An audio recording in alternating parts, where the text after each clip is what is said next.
That thing is when you going through like something bad like that, everybody's against you. Everybody paraded outside my office. They had their cell phones out taking pictures. They had it posted all over Facebook. Like they were very ugly. And it's a shame that the same people I reached out and helped and pulled up, pulled me down or let me fall down.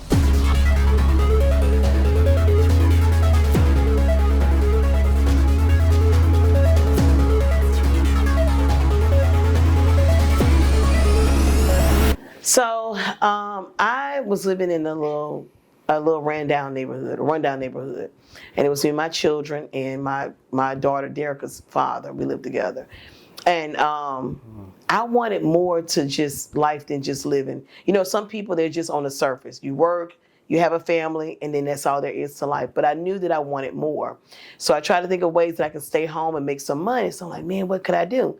So I started doing payday loans, and the way it fell on me was my mom needed a loan. And then I talked to a girl who, you know, knew that in my field I wanted to do taxes. She was like, well, have you tried to become an affiliate? I'm like, I don't even know what that is. So I started Googling, getting all in tune with it. I'm like, okay, I want to do something to where I can stay home. So this right here aligns with me. Now you got to understand, at the time, rent was $3. So that was nothing. I wasn't working, so whatever I could get was cool, you know? Just work a little bit just to make a little bit of money, but not do too much. So I go in. My mom, she needs a payday loan. I can't help her, but I can run her name. Ran it, my mom got approved for $500. She turned around, she was like, Ro, Mr. and Miss Renee, they gonna come to you too. I'm like, okay, cool. So I go in, I do the loan for them, they get approved. But the twist is they pay me for the loan. So they both pay me $25 a piece. Now I'm a young girl at the time, I'm like 26, 27 years old. I'm like, okay, cool. You know, and then the commission company, I looked into my account, they were paying me the same. So that's like $100 for them two people. So Miss Renee called me. She like, hey, I'm gonna refer some more people to you. So she referred some more people, and then boom, I have a full-fledged office going on. So I'm working Monday through Thursday with this company, and I'm making more than $500 a day. Now at the time, this is great money. It's like, damn, you know? Okay. So I hire my sister and I hire her friend. So the friend is in the kitchen, she's serving drinks, candy, you know, whatever, to keep the money coming in. My sister, she's working with me on the opposite computer. Everybody's like, no, I don't want to go to her, you know, I'm gonna wait for you, you know, because they're thinking that I could do something special for them, but really we were doing the same thing. So long story short, I get in, I save my money and everything, you know, build it up, find me a little office. Things don't go right there. They're very ugly to my customers. They're very ugly to me. I don't want to feel like I'm in the way or I'm intervening in some mess, you know. So I moved them to the hood where it's all good at. And that's where my life changed. You said you started off basically for low-income persons and stuff, people on Section 8. Tell us about Section 8 and more about this low income. What is Section 8? So Section 8 is a government housing program that assists people that are low income to no income, who have children. It's really designed for you to get established and get on your feet. Now, I'm going to be honest with you. Most of the time when people are on programs like that, it's really set up to kind of like, I'm not going to say dumb you down, but kind of dumb you down in a sense. Because it's like, and I could realize for myself when I was on the program, I didn't want to make a lot of money because I didn't want my rent to go up. Now, is that fair? Wow, no. Yeah. I'm being honest. It's not fair at all. But I want to make something, but I didn't want to do too much. So in a sense, it kind of dumbs you down. And I can remember on my tax return one year, this was many moons ago, that I made like 10 grand for the year. And I'm like, what am I doing? Like, this is no money, you know? Do I really want to stay in that type of environment? And I didn't. Yeah, I completely get what you're saying. It dumbs you down because people get comfortable with the government essentially taking care of them on a minimum. And they're like, okay, well, they don't want to get rid of that minimum because now they don't have nobody to take care of it. They're going to be on their own. Yes. So they want to keep themselves dependent, essentially. They do. And not only that, I mean, you know, if you got somebody that's paying your rent, you know what I'm saying? Why leave? Why not just kind of succumb to your environment, if that makes sense? So this was an acceptable area, you know, very familiar. I did live in the hood, so it wasn't like an unfamiliar territory. You know, I was very familiar. I rode a little beat up little white car. The car broke down. I sold it to my cousin. I started walking back and forth to my office. So let me jump back on that one because I just remembered something. There was a guy, Mr. Williams. It was a raggedy old house. And I said, I would like for this to be an office for me. He said, I got a small one back here. So I started renting it, but it was too small for my clientele. So I said, hey, what about this house? What are y'all doing with that? He said, Ro, if you get the lights on, y'all can move in. I said, bet. I got the lights cut on. And after I got the lights cut on, we went in. Now, we didn't do too much work. There wasn't bathroom accessories. It wasn't bathroom facilities for anyone, but it was a working environment, and we can get in, and I saw the vision, and the vision kind of played out the way it's supposed to. All right, so the business is going good. Mm-hmm. You have people coming to you. Tell us about when the money started really coming in, and so the money getting a little more complicated. Yeah, so this is when things got kind of crazy. I wanted, the comfort of having the clients. I really did. I just knew that, for me, I'm like, what I could do is if I had more clients, but it wasn't really me begging for clients. It was just like, where are they coming from? I know I'm marketing, I'm advertising. Where are they coming from? So one day, one of the girls up in my area, she lived in Indy, she ended up getting hit by the feds. So once she got hit and people knew that they were over there, of course they had to find little old me. So they started looking around for somebody. Then a lot of people remember, oh yeah, she old girl that used to do payday loans and stuff, And I guess they figured if she can give me a payday loan and I ain't have to do nothing for it, I know she can do good on my taxes. So they came on over. And it started getting crazy, it started getting crazy. So the third year, me and my friend, we like, what could we do to make more money? What could we do to get our clients more money? Because at this time, understand, we were doing basic W-2s, and then here and there, hit or miss, I would do fake W-2s and stuff. I did, but I'm like, man, if I keep doing these fake W-2s, adding this stuff on, these people gonna come and hit me up, So me and her, we kind of crunched numbers. She was like, girl, look, I got something that we could use. Now, for the sake of this, I'm not going to say the name on camera because I don't want people to take advantage of that portion. But the income worked. So sometimes if people came in, they didn't have a job, I put a little bit of work on there and then I'd add that and then I'd heighten it up and then you're getting the equivalent of what you would have gotten with a W-2 with dependents, So after that, bingo, we hit the jackpot. I checked my account one day. I had $176,000 up in there. I'm like, what in the world? I ain't never seen nothing like this before. This can't be real. Let me make sure the numbers are right. They were right. And after that, it's like life changed. Now, before you go on and ask me some more questions, because the public want to put a perception out there that, oh, you changed, you got money. No, I was still the same person. They changed me. I never changed into anyone. Still the same person. When you say they changed you, who changed you? Well, when people look at you, they think, oh, since she making a little bit of money, she thinks she all this and that, or oh, she doing the most. The word the most, Okay. That wasn't even it. My background was I was living in a poverty-stricken environment. I didn't want my kids to fall into the same loophole. I never wanted them to feel like they had to do like I did, be on Section 8, be on government assistance and stuff. I wanted them to have more and to be better than where I was. This feature that you had started implementing on your taxes where it bumps it up. Yeah. Was that legal technically, or technically it wasn't legal? So it was legal to a certain degree. It was legal. However, the way I was doing it, totally inappropriate. It was not legal at all. Would you say that was kind of the beginning of my demise? Yeah, because I did it to myself. Let me publicly state this. I don't feel like I should be mad at any of my clients that they talk to, only because I could have stopped everything at any given moment. No matter if you sat there and I told you what I'm doing in your return, no matter about any of that, I was a professional. And that's the way they laid it out to me. Now, before prison, I would be like, no, you're wrong. But I was wrong. And I accept the responsibility on my behalf. So after that, I get a call, I get a knock at my door. So me and one of the girls who work in my office, we're frantic. She was like, I told them they was going to come to the feds, they on side of our building. I'm like, for real? So I'm thinking about who on side of my building. I'm like, you know what? That makes sense. But then somebody calls back and they're like, no, they at y'all office. Now they're not communicating with me. They're communicating with the girl that works in my office. And I don't know what's going on. So I'm like, she was like, no, let me take you to the office. You need to go to the office. I'm like, no, I'm going to stay here. They can go in the office. If they want to see me, they can come to where I live at and come to me.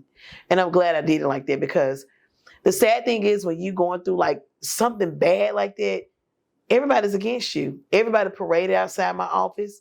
They had their cell phones out taking pictures. They had it posted all over Facebook. Like, they were very ugly. And it's a shame that the same people I reached out and helped and pulled up, pulled me down or let me fall down.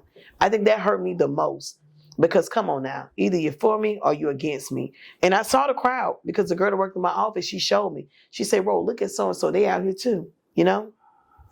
It was bad. I was going to ask, was some of those people that were out there, the part of the mob, were those some of the people that... It felt like it could have been, but they were actually from my office. A lot of them from my office or people who were on side of my office. Like, it was so ugly. Like, I couldn't see myself. And that's just, you know, the type of person I am. I'm not going to get out and scope out what's going on. Now, you can call me and tell me what happened, but I'm not going to stand up there and watch these people do all that. They went through my office. They seized my computers, my files. I had somebody's check laying on my desk that was supposed to pick it up. They took that with. She had to get her check the next year, and I filed her taxes the next year too. So she didn't hold me against that, you know. But yeah, it was bad. So long story short, they did come over to my home, which was to be expected because now the girl that worked in my office, because I had two of them, that right there was a whole different setup. Because I didn't understand what she had going on with these people that she knew didn't like me. And I didn't like that at all. I thought that was shady because they had other shady stuff going on. Okay. You think the young lady that was working in your office might have... She didn't put nobody onto me, but she was kind of in cahoots with the people that didn't like me. You know? Okay, yeah, I got you. Not fully trusting. Yeah. Okay. All right. So they went and raided your office. Yes. Seized all this stuff. I imagine at that point the business was just kind of halted, right? Or no, it gets better. Okay. So they seized my files and computers. Okay, we're going in deep on this one. They seized my files and computers. They come talk to me, you know, tell me about your office front to back. And I'm learning now that I shouldn't have said anything because my attorney was very upset that I talked to them. You just don't talk to the feds. Yeah. But you know, when you don't know any better, you're scared. You know, you're on the spot. I never been to jail before, so what can I expect? You know. So it gets better. They strip my license from me. They strip what's called my EFIN number. They take all that from me. Cool. But I'm smart, or at least I think I am. I go through another route. I call up old girl that lived out here in Baton Rouge who went through me for a couple years. I'm like, listen, I need your help. Can I go through you to do taxes? And then whatever, I'm going to help you set up so that your money come out. I ain't got to owe you nothing. It's going to directly come out. So whatever you charging me, you going to make your money. And I'm going to make mine. She was like, okay, cool. You know, that sounds good because I know you be rolling. Went through, no problem.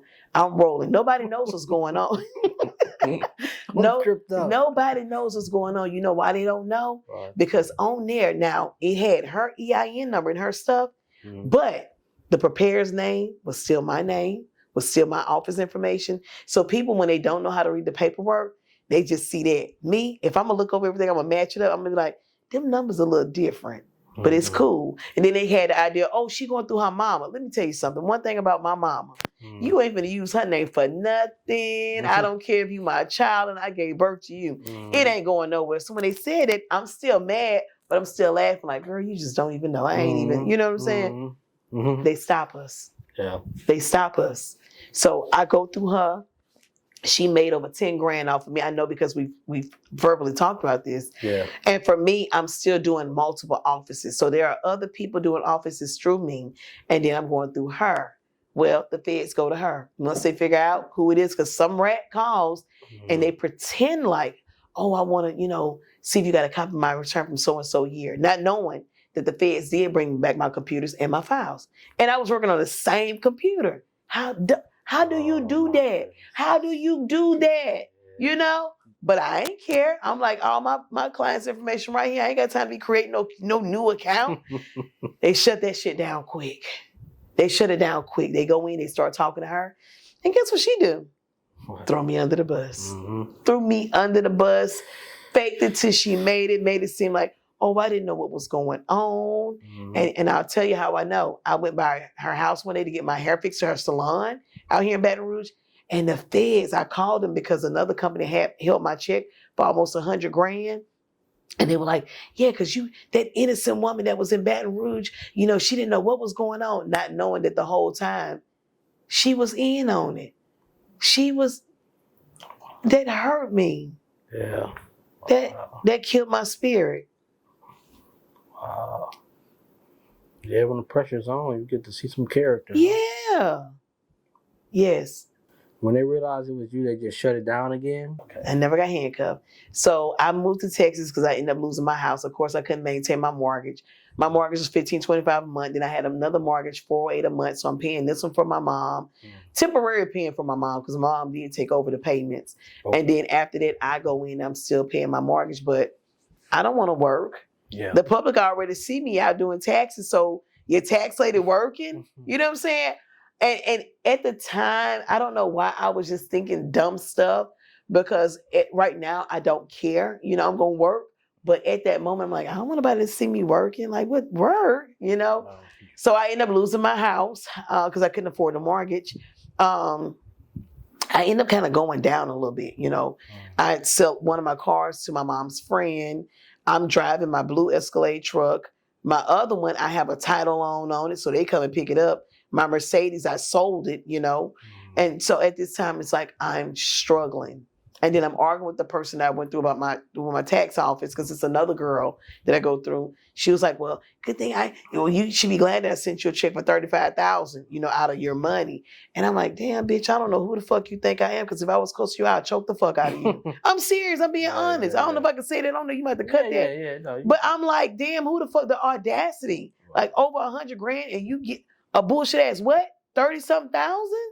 So I'm mad at this point, but I can't argue with her because I ain't got my check yet. So I can't say nothing.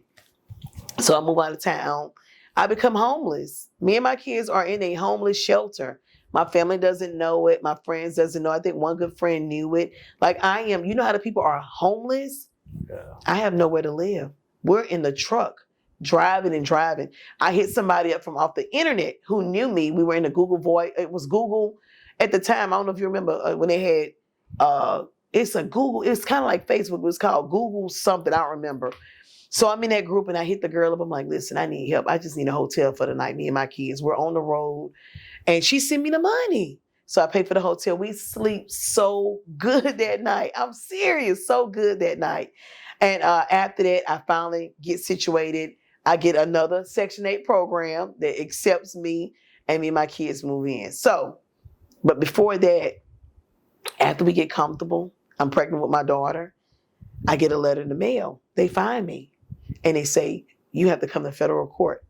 And I'm like, oh God, I thought this was over with. You know, I thought this was the end, but it wasn't. So I had to keep going to court because they built the case.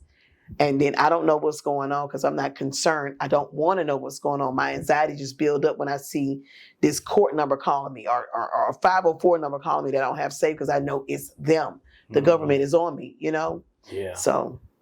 Wow. It's something. You went from being mad about getting a $30,000 check to being homeless. Yeah, I became homeless. Yeah, I did. And I'm not one that really like push shelters on people, but we lived in the shelter, me and my kids. We lived there for a couple of weeks. Yeah. And it wasn't bad because I had peace of mind. Yeah. Like all that running, not having nowhere to go, even though it hurt and I didn't want to see my kids in that situation, it still was like a feeling of euphoria. I'm like, it ain't the best. It ain't the way I live. But I got a room that I don't even have to pay rent for. Right. My kids are protected and safe. I don't have to fear like at least close walls. Somewhere mentally just to lay down, you know. Yeah. Yep. Okay, so the feds are building the case on you. They're calling. You're going back and forth to court. Mm-hmm. What's next? So they put me on probation. I do an R&R. So I sign myself in. And listen, I'm oblivious. I don't know what none of this is. I just know I'm doing fingerprints. I'm smiling. And everything's well, you know. I have a probation officer in Texas, and I have one in Louisiana. And I'm meeting with him. I'm complying. I'm doing everything good. Yeah. And he tells me, he said, Ms. Harris, he says, well, I'm hoping for the best for you, you know, because I know you have court coming up for sentencing. And I'm still, you know, just chill because my attorney tells me, oh, don't worry. You know, you shouldn't get anything. If nothing else, probation. If nothing else.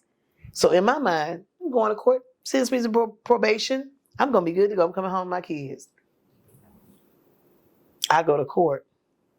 And the judge says, I read the paper before we get to the judge, and it says she is to serve no more than 36 months in federal prison. And at this point, I'm like, what?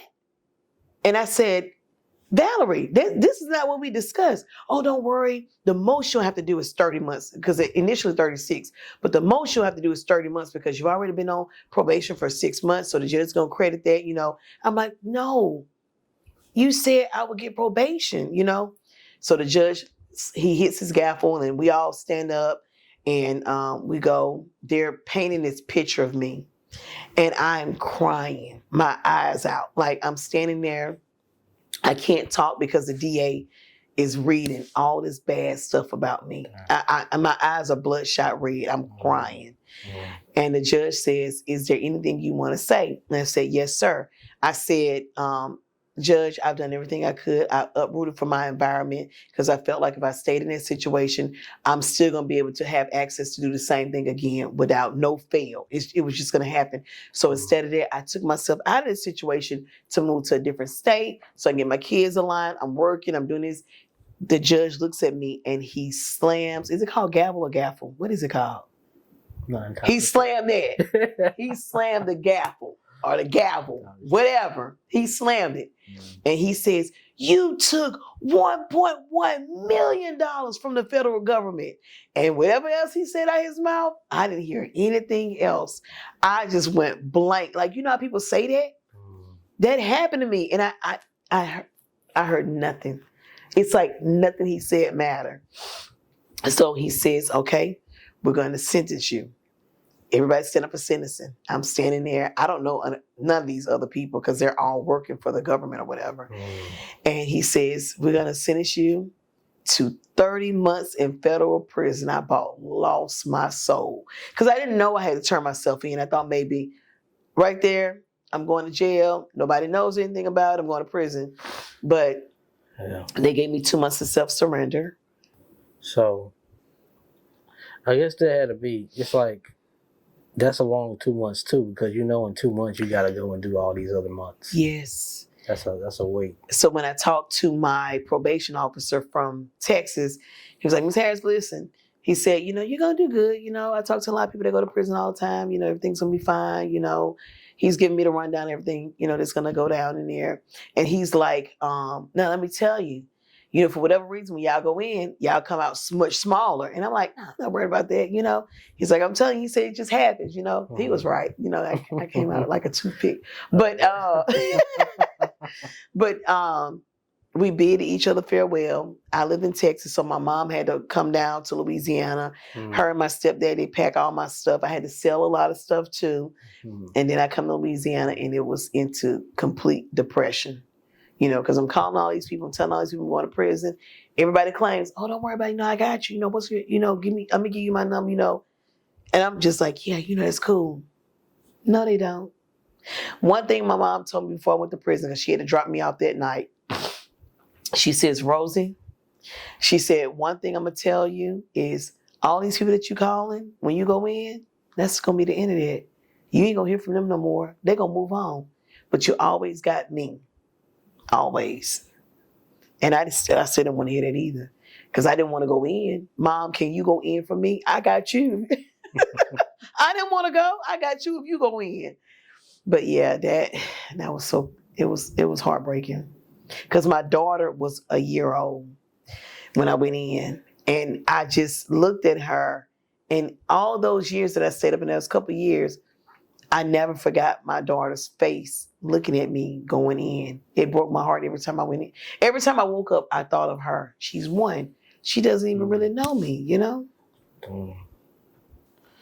The 2 months go by, you turn yourself in, and you get there, and tell us how that process was, just kind of settling in. So the whole 5.5 hours I cried. I didn't stop crying. My last meal was McDonald's. It was a number one with a Coke. Because I wanted to remember. I didn't go in with nothing nice because they were like, don't come in with no nice stuff on because they're going to take it anyway. So, and they did. They wanted me to ship it home. I sat there. I walked in. I told them who I was. They were like, well, you're not supposed to be here till tomorrow. It's midnight, but you're not supposed to be. And I'm like, well, yeah, we just came now because my mom and them, they have stuff to do tomorrow and they have a way to get here. And they were like, okay, so they processed me. They're like, do you know your inmate ID number? I was like, I don't know what that is. They were like, they didn't give you one? No, I don't even know what that is, Yeah. So like, we're going to go ahead and put you in a shoe. I don't know what a shoe is, but they will put me in a shoe. So they put me in the shoe. They dressed me out. I had to do a cavity check. And the lady was like, well, listen, you have to either do it with me or it's going to be male officers here. You got to wait for another female to come in. It's going to take a while. And I'm like, okay. Cavity check. I go in. I'd never been through nothing like that before. So they get me in. They process me in the back. And I'm getting claustrophobic because I'm thinking I'm going to be in this little tiny room. I'm by myself. I can hear other people talking, but I can't see them. And I just fall asleep. I wake up. They bring some disgusting oatmeal to eat for breakfast. It was horrible. So I was like, oh, I'm not eating this. I don't want none of this, Wake up the next day. They tell me I have to go over to, because they always assume that I don't know. You have to go over to rec, or somewhere. I forgot what they call it. R&D. You got to go to R&D. When you get to R&D, you got to take your pictures or your lineup, do your photos. And then I get back there, and this lady officer, she asked me about my crime. She said, "But you did, which wasn't her business." See, I didn't know that, but that wasn't her business, And then so after that, they send me over to my unit, which is A unit. I go over to A unit, and when I walk in, it looked like a goddamn club. I was like, wait, that's not where I was going to be at back there? They were like, no, it's here. And they're like, oh my gosh, she's lost. And I was like, yeah, I'm lost. They're like, hold on, let me see. Okay, you're upstairs now. Now I'm picturing that the inmates will have on what I had on because I had to be dressed out in browns. So basically browns is a uniform. It's a uniform with a uniform shirt that the officers give you, your boots and stuff on. But when I walk on a unit, they don't have that. They have on whites and gray shorts, and it looked like a club in there. Everybody having fun and turned up. I'm like, damn, what the heck? So I go upstairs to A3 because that's my unit, and automatically I'm introduced to a lot of the Mexican mamas. We all sitting there, and I'm crying. And the first person I see, she's like, don't worry, I'm a mom too. I miss my kids too. Everybody's so helpful. Everybody's so nice. There was nobody up in there trying to fight me or none of that. I didn't even have to, even though I went in aggressive with an aggressive attitude, you didn't have to because all these people wanted to do was get out. They shared similar stories for what I had. So my first month in, I didn't want to come out the room. I didn't really want to do anything because I'm grounded. I don't know you. You don't know me. And I don't want to be putting my story out there too much. So I meet one of my friends up in there. Her name was Cheryl. And Cheryl, she immediately grabbed on me because we both had white collar crimes. And she's like, girl, what you got me here for? And she's like, oh, girl, that's it, because I owe 20 million, and we just going on and on and on. Yeah. And I'm like, okay, I thought maybe. Because in there, when I would go in, it's like the government wronged me, And here I am hearing 20, 100 million, 75. I'm like, well, damn, what the hell? What is going on, So in there, I started getting comfortable. After my first year was just misery and pain because it's like my anxiety was going so far up because if I couldn't get up to answer the phone or after 9:00, it's like I had like an elephant on my chest at night. My heart is racing every night because I'm like, what if something happened, And somebody stopped me and they said, Ro, you worry too much about your family because if something happened, I want you to think about this good. What could you do? Really, what could you do? There's nothing you could do. She said, I'm going to stop you also and tell you this. You either have to live in here or you live out there. You can't do both. And when she told me that saved and changed my life. I had to stop fixating on what's going on out there and focus on where my new home was because that was it, That's the best way I could do my time. I think you kind of touched on it though. It's like the feeling of having to not be able to get up and go to Yeah. It's like In prison, even though we had, it was called Core Links. So for a lot of people who don't know, Core Links is an email service that you can correspond with your family, friends, whoever's on there. You only get 30 people, but that's it. So my family was on there. You never want to get up the next day to see that something happened or something is wrong. Even though you can't control it, that's not the email that you want. So one day I did get up and I looked at an email to find out that my friend and her son were murdered. Yes, she initially wanted to take my children into her home. She's like, "Bro, if nobody can watch the kids, I'll take them in. I'll help them. Don't worry about me." And that hurt because that was my first year that I was in there, my very first year. Okay. That same friend that was offering to take your kids in. Yeah. Her and her son got murdered. Her and her son, yes. He was 13 years old. He came at my house a time or two with my son. Me and her, we were not really close. Her sisters went to work in my office, but we were close enough to where if I called her, she's a chatty cat like me. We just like to talk. There's somebody I know I can call and talk to. Where you were in prison? Yes, I was in Aliceville, Alabama. So I was at an ICE. And those of you who don't know what ICE is, it's an immigration facility. That's why there were so many Mexicans. Yeah, Puerto Ricans, Dominicans, Hispanics. Yeah. Okay. All right. That's interesting. Yeah, I speak Spanish fluently because of it. Really? Yeah, yeah. Tell us something in Spanish. Yo estoy aquí porque yo tienes la interview con ella y yo gracias por a Dios para toda porque necesita tu escucha para mi story. What did you just tell us? I was just saying that I'm here with you doing an interview, and it's I thank God that I'm here to share my story. That's amazing. So after a year, I get used to my environment. Then I noticed that somebody comes over to the prison who's in there with me that I'm familiar with. And this is my ex-sister-in-law. So at this time, I had already got acquainted with the prison, familiarized myself with it. My second month there in February, I became a student for a program called NCCER. So basically, I became a skilled craftsman. We built tiny homes up in there. We started learning what a stud was and hammers and nails. So if you didn't know any of that, that's how we learned. After that, I became a teacher of some programs in prison. So I started doing Stephen Covey's 7 Habits of Highly Effective People. It changes your outlook on how you look at people and how you perceive people. So it kind of gives like the notice of perception when people perceive things that are not true about people. Mm-hmm. And after that, this person, I realized that she's there because somebody says her name, and she starts to look for me, and I start to look for her. Well, it's my ex-sister-in-law. So we get out, we talk. She was like, "Ro, I'm sick. Something is wrong with me. They're not telling me what's wrong with me, but something is wrong. I don't know what it is." And I'm like, you gonna be all right? So initially when I see her, she's walking, talking, look great. The next time I see her, she's in a wheelchair. She's looking disheveled. She's not herself. Something is wrong. So get her in. We speak at Mainline. And Mainline, for those of you who don't know, is basically you going to eat in the kitchen, in the dining hall with everybody. Most people call it chow, but there we call it Mainline. So we're in there and I see her and I sit down. And how you don't want to just be like, "Girl, what's wrong?" I was just like, "Are you okay?" She's like, "Oh, yeah. I'm in a wheelchair. It ain't the best, but it's much better than me trying to walk here." We talking. So after that, we go over the rec. We sit there and we're talking for like 3 hours. We just talk about the past and happy stuff and great things. And, all right, I'll see you later. And I go in. And then a couple of days later, they do what's called yard recall, when they call everybody back from the yard. So that means when they do yard recall, something has happened. They shut the facility down to transport someone. Something is wrong. So everybody's talking about this woman died. It's a woman died. I'm like, what's going on? And come to find out, it's my sister-in-law, ex-sister-in-law.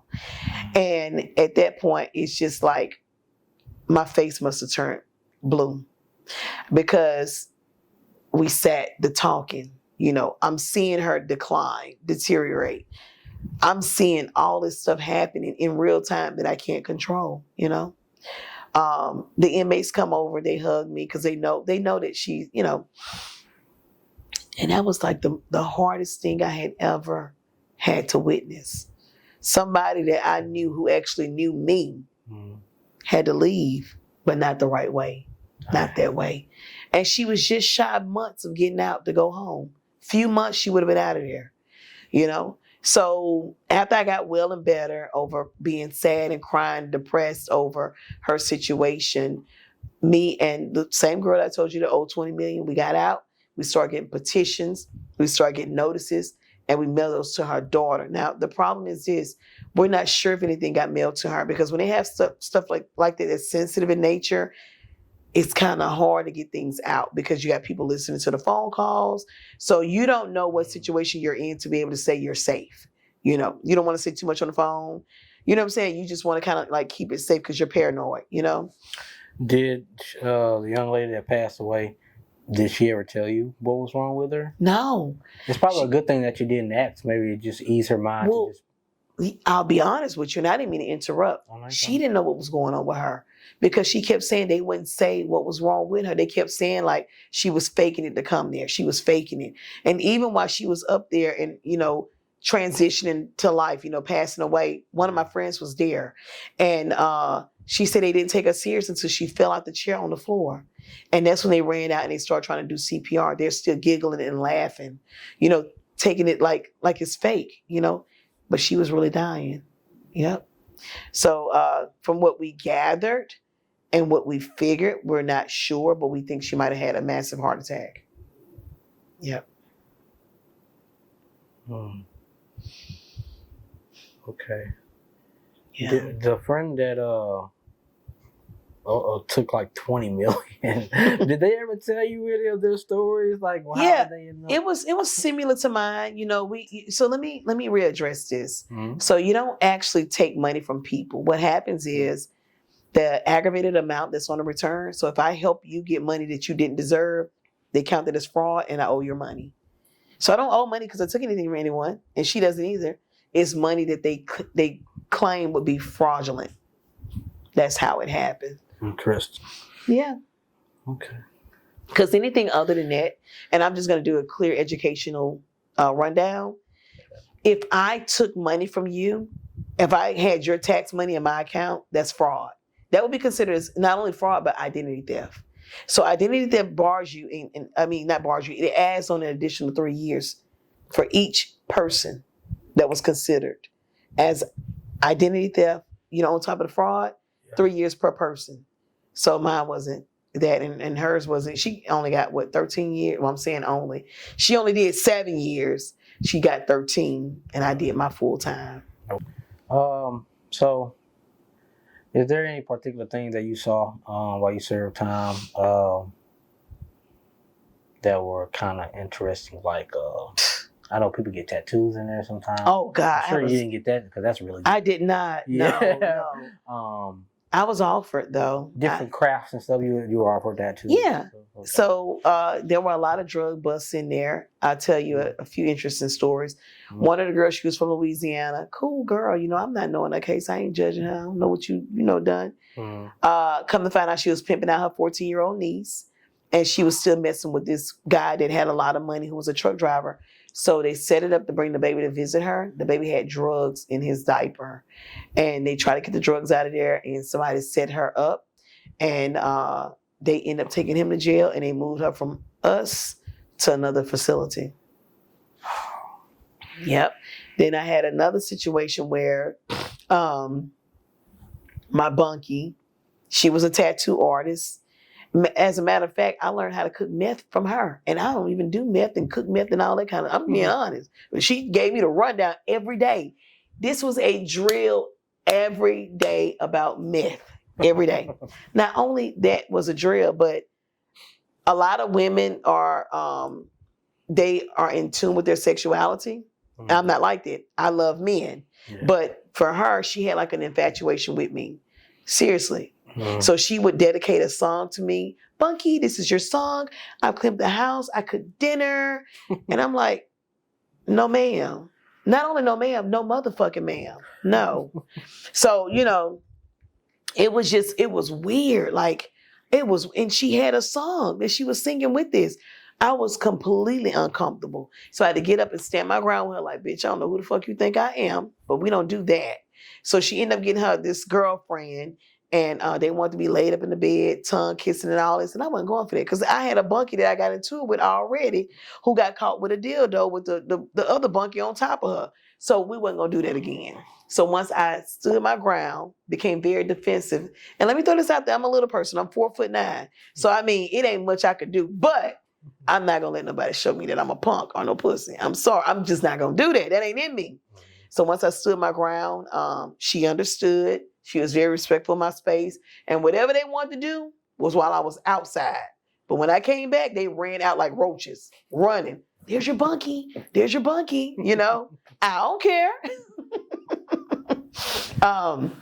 They also had a girl up in there called the Dream Weaver who would make dildos. So you can get them with the balls, you can get them without the balls. You could choose the size. She just dream it and weave it. I'm serious. Crazy, crazy story. Now, my bunkie that was in the room with me, she sold snacks, food. She made tattoos. She fixed radio. So if your radio broke, bring it to her. She's going to fix it. Bring your book of stamps, leave it on the bed, and she going to fix it. So that's what she did to make her hustle. And when I tell you she was making some money, her bunkie was her locker was so full of stuff that she rented my locker out too. I ain't have nothing up in my locker. I ain't have shit. I ain't had nobody send me no money. So I was like, you know what? She's like, Bunkie, I'll pay you XYZ a week. And I was like, that's great. I cleared my locker out because it's two side on the lockers. This your side and this is my side. And that's how we did that. Yeah, it was something else. I also had a bunkie, and I'm not naming names, but I had a bunkie who was about to sleep with an officer.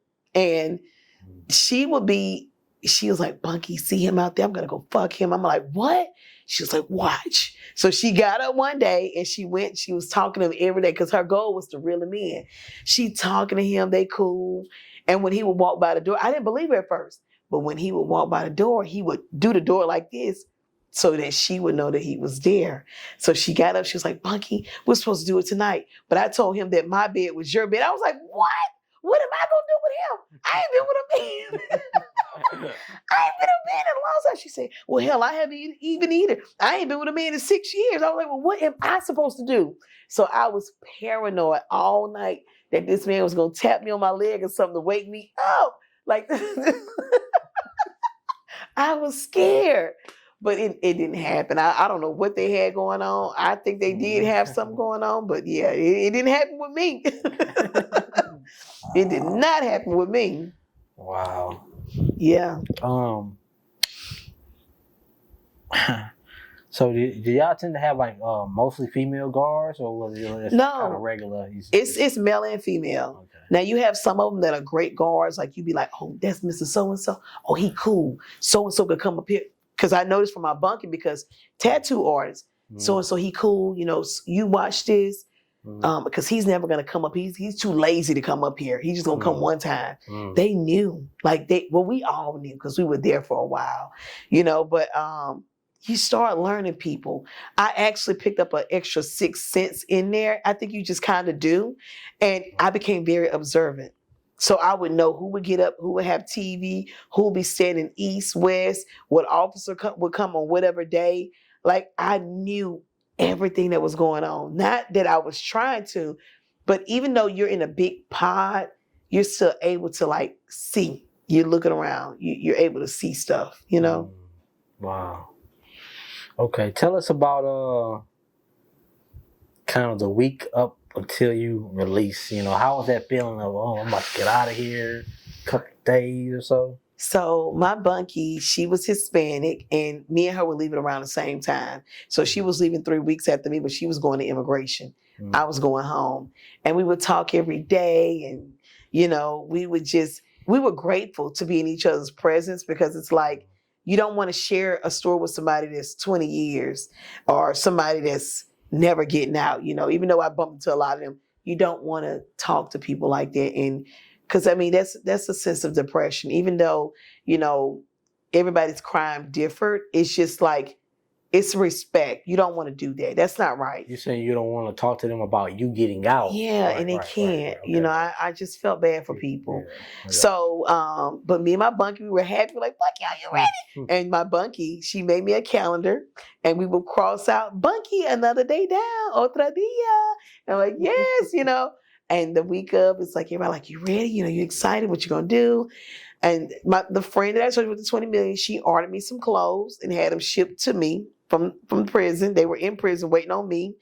And which was nice of her, because she said, this girl is caked up, okay? What I had going on, she had money. And she's like, oh, girl, I got you, you know, Ron. Don't forget that I'm in your league. Here, take my email out, you know. So, you know, we were cool. She came on, we were still cool. But after that, the day of, I was waiting on them to call my name to come out. They didn't. Officer, because you look for that. When they call you, Harris, come to R&D for pack out. They didn't do that to me, but it's okay. It was cool, you know. I left out. I had my grades on. I didn't realize how small I had gotten because I was used to that. You know, I worked out really good when I was in prison. I didn't eat a lot when I was in there. Breakfast I skipped. Lunch, sometimes dinner, I would sell my chicken at dinner to Lorena from upstairs. Mm-hmm. So, you know, I had my little pattern because I didn't eat chicken up in there. But when I came out, they one of the inmates from the camp drove me over to a restaurant where the bus station was. I took the bus home. And I went in and I had a sausage sandwich. And I bit into it and I cried like a baby. Because it's like, I have no choice, you know. I haven't been in the fridge. I haven't been able to pick my own meals for a while. I haven't been able to do anything that consists of adulting, paying bills and being a mother, you know. Mm-hmm. So when you take that from me, it's like coming home, I cried, you know. And when we got on the bus, I sat there. Now, this was during COVID. I didn't know what COVID was. And some guys coughing and hacking on the bus. And I'm like, okay, you know, that's super normal, you know. And I'm just happy that my bus ride was about 6 hours, 7 hours. But it didn't feel like it because it's like, I've been so stuck in my world, you know, to where I'm out. I'm out, you know. Yeah, that was good. Yeah, you actually just brought up something very interesting too. Is around the time you released, I think COVID was either in the middle of it, or we were kind of just now getting out. Yeah, I was just now getting into it. It was March when COVID started. That's when I got home. I came home March 2nd. Yeah. So it was like I was back in prison. Nobody coming outside. Nobody leaving. Nobody. So I'm stuck. I can't go anywhere. You know. So I'm mad. My probation officer doesn't want to come in. Nope, don't come. I don't have an officer. You know, they when I called the probation to report that I'm home, they were like, well, right now you don't have an officer. So, you know, kind of hang tight. Just don't get into any trouble. I went to Texas. I did. Like, I ain't got no probation officer. No problem. We went to go to Texas to get my Escalade truck. So I was like, okay, you know, I'm gone, you know. And this at the time when they were giving out the little stimulus money and stuff. Okay. I used the little stimulus to go down there and come back, get my truck. Okay, cool. Just kind of getting your life back together, seeing family and all that. How was that experience? I was so happy. So the prison gives you money when you leave. You get money on a debit card, which I still have my card in my wallet. Don't judge me, but it's there. Has my face on it. And they gave me some cash. So I'm a giver. So I couldn't give much to my kids, but I wanted to give something. I was like, Mommy's going to get you pizza. Mommy's home. I'm home. Like, I'll be there in a few minutes, you know. And they couldn't believe it because they just kept asking, when are you coming home? And that's the one thing you don't want to hear in prison. When are you coming home? Because a lot of these people will lie to their kids and say they're off to college. No, I told my kids the truth, you know. I made it there. We have a video of it. My daughter has the video of me going in, hugging my kids, picking my baby up. At the time, she was like 4. And she's looking at me like, who are you? You know, you mommy, who are you? She knows I'm mommy, but she doesn't know. She's like, I know this person, but I kind of don't. So then I go into like, you know, personal, like, you know, I have to protect them, you know? Yeah. So I would tell people, like, when you go in, don't think the worst. Nobody's there to harm you or hurt you. I do offer consulting services on it. So if you're getting ready to go in and you don't know what's going to happen and you need to know more information, I can assist. Yeah, so I'm a paralegal, so you can email me at paralegalro@mail.com. You can also go on social media under Rojonah Harris Official. Wherever you Google my name, you will find me. I don't even have to give you information. Just Google my name. You're going to find me. And also with me, I also assist those that are incarcerated. I have what's called an adopted inmate program. So I assist those that are in prison for free. So if they need help with a motion, file a case, look up a case, I do all that for them for free. I also do every year with the adopted inmate program. I usually start around September so that funds can come in, and whatever money's come in from whatever sponsors, I send that money straight to them, and I screenshot where I sent it. And I send them the proof that I did it, because I don't want anybody thinking that I'm going to take from them. Until there's like another route that I can do it, I do it like that. But if you're the type of person that wants one-on-one with the inmate, talk to them and be a voice with them, then I give you their information. I have the girls to send you a whole letter about themselves or email, and I copy paste it or screenshot it and send it to the donor, the sponsor, and then I put them together. And then after that, that's a win. Wow. Prison can be tough. Going in can be tough. And I know it feels like, man, listen, this is the end of my life.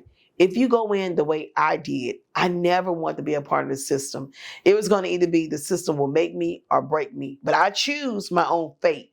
And how I came home was like a new person, a cleansed person. I didn't want to get up in there and be like, well, that's it. I ain't going to do nothing. I'm going to lay around. No.